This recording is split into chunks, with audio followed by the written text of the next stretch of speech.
Back. Let's start this session with a Chloe joke. What was the colonists' favorite type of tea? Give up? Liberty.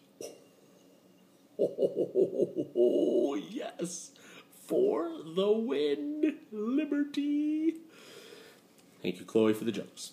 This is the second installment of In Case You Missed It, the Unit 3 study guide. We're picking up midway through the second page where it talks about the advantages in the war for textiles. So let's get right into it, ladies and gentlemen.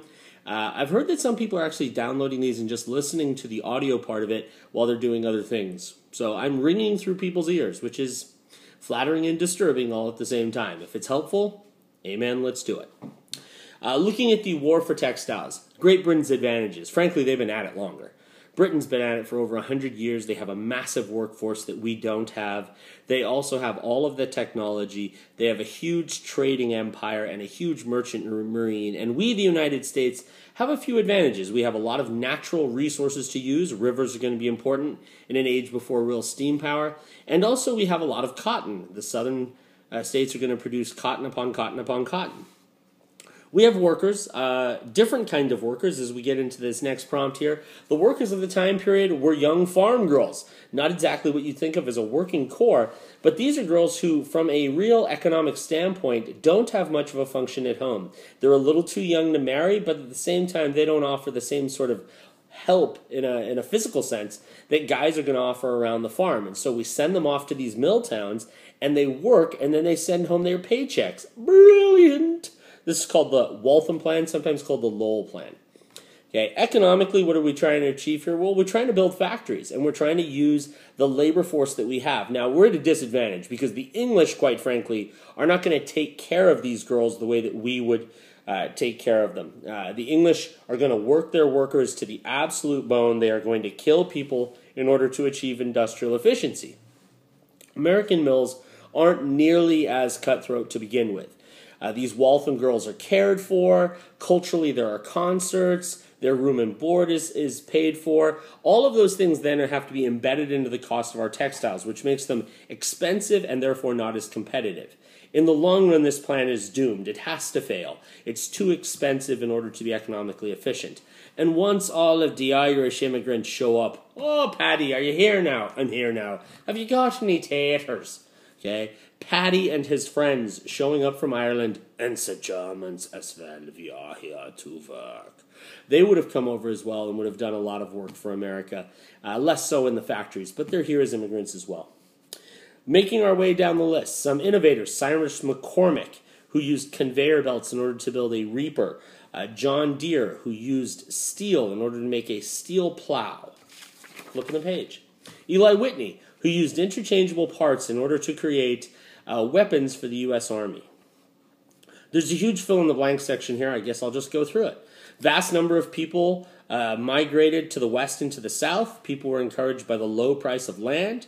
My phone is just telling me that the Red Sox have clinched a 3-1 advantage. Good job. Or a 3-2 advantage. Sorry, good job, Red Sox.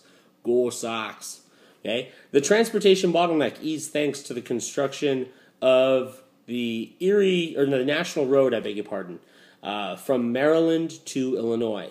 Further evidence of the transportation movement was the 75-mile stretch of water known as the Erie Canal. Towns along the Erie Canal became very popular. Okay, we'll talk about that in a moment. Rivers became more useful with Robert Fulton's steamboat.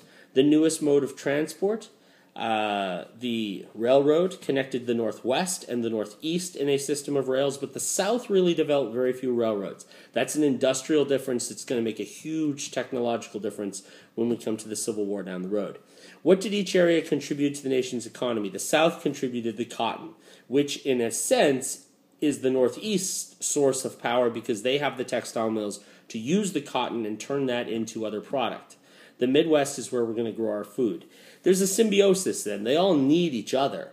Although the Northeast and the Northwest, linked by rails, canals, turnpikes, tended to have more of a relationship together than either of the two did with the South. That's going to lead to this notion of sectionalism or regionalism that's dividing the nation even in these younger developmental years.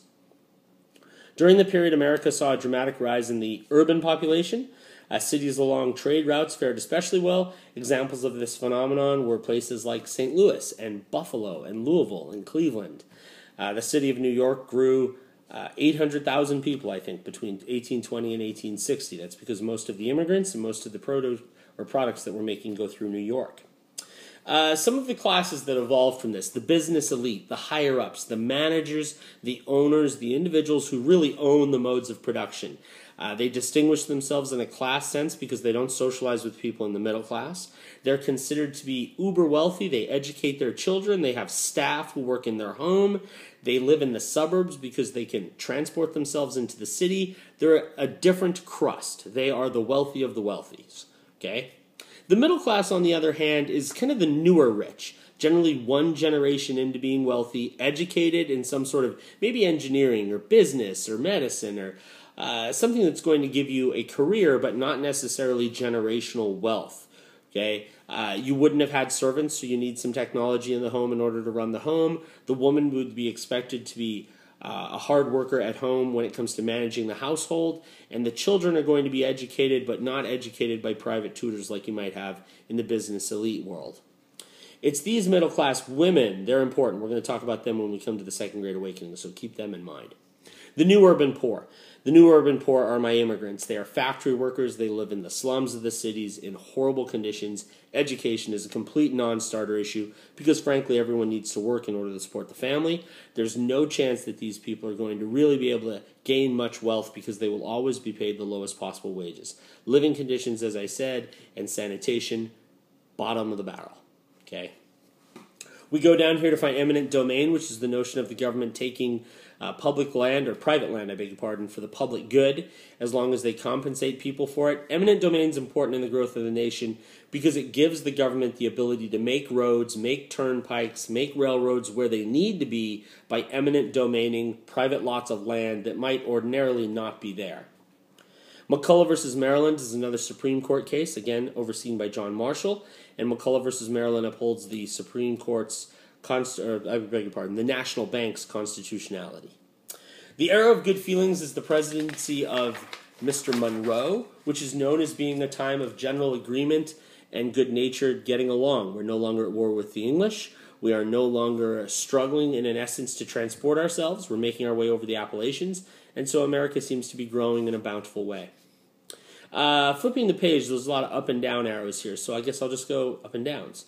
Optimism in America is up. Of course it's up. We are heading wonderful places. The establishment of a privileged class, not in America. Okay, the educational requirements to practice law, those are going to be lower. It's easier to become a lawyer, actually. Political rights of free blacks, down, unfortunately. Number of children per marriage, down.